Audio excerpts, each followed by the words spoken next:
नमस्कार, मी संतोष सुतार आणि आपण पाहतात सीएल माझा। रायगड तालुक्यातील सुद्धा काही गावे वाड्या वस्त्या या आधुनिक काळात सुद्धा अनेक समस्यांना तोंड देत आहेत।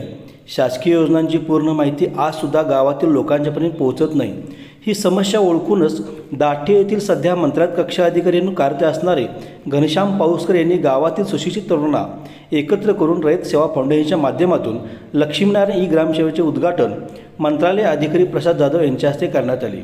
यावेळी फाउंडेशनमार्फत राबवले जाणारे उपक्रमची माहिती संजय साबळे यांनी प्रास्ताविकावरून दिली। आजच्या धावत्या युगात प्रत्येक गावात डिजिटल क्रांती झाली तर गावचा विकास होईल। ई ग्राम संकल्पनेमुळे प्रत्येक व्यक्तीचा वेळ आणि पैसा वाचेल असे प्रतिपादन प्रशांत जाधव यांनी केले। सामाजिक बांधिलकीचे भान असलेलीच माणसे जनसेवेचे व्रत घेऊन समाजात जागृती करत असतात, त्यासाठी सर्वांनी सहकार्य करण्याचे आवाहन विक्रमादित्य घाडगे यांनी यावेळी केले।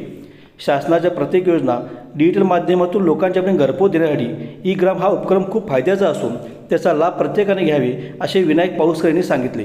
यावेळी सरपंच अमोल कांबळे, एम.टी. कांबळे, प्राध्यापक विलास नाईक, प्रकाश खरुजकर, फाउंडेशनच्या अध्यक्षा ऋतुजा पाऊसकर, पी.टी. पाटील, मधुरा साबळे, परशुराम केनेकर, शाहू खरुजकर, ज्ञानेश्वर गावडे व दाटे ग्रामस्थ परिसर नागरिक उपस्थित होते।